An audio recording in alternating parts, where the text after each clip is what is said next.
Pasar real estate mewah di Afrika Selatan melonjak di luar perkiraan pada 2021 meski ada kesulitan ekonomi yang luas di negara ini. Firma analisis properti Lightstone melaporkan pasar mewah naik ke level tertinggi selama 6 tahun dalam total nilai pembelian transfer. Menurut realtor, pandemi berperan menginspirasi pembeli untuk mencari rumah besar.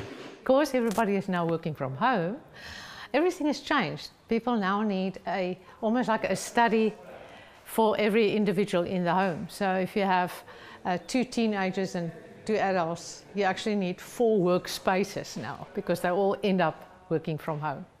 Menurut Charlene, adanya sumber listrik cadangan dan infrastruktur internet terbaru adalah sebagian fasilitas yang dicari pembeli. Mereka juga mempertimbangkan cara menggunakan rumah sebagai tempat bekerja dan bermain.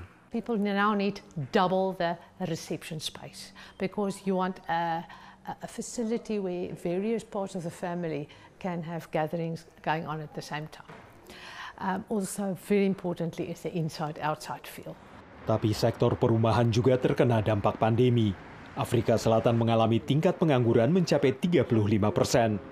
Ini menyebabkan warga menjual rumah mereka, melakukan perampingan, bahkan pindah untuk tinggal dengan keluarga lain. We actually saw deterioration in the number of sales in South Africa. In fact, we saw about a 15% deterioration in the number of sales from the preceding year, and we're down about 50% from the decade prior to that. So ultimately what we need is job recovery in order to encourage demand, both on the rental and on the for sale side of the property market. Menurut Michelle, kosongnya properti di pusat kota meningkat sejak awal pandemi. Tapi pada saat yang sama, Afrika Selatan mengalami kekurangan perumahan yang masif.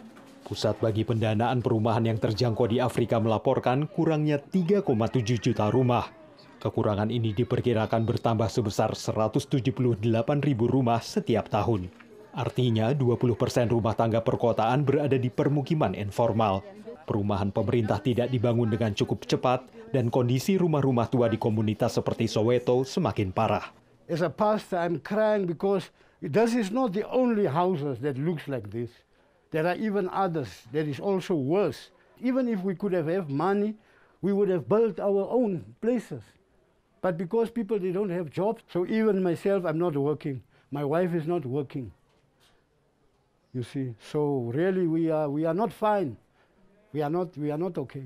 Akibatnya tampak jelas pada lanskap kota yang secara ekstrim menunjukkan kesenjangan karena ada permukiman kumuh dan informal di satu sisi, sementara perumahan mewah tampak di sisi lainnya.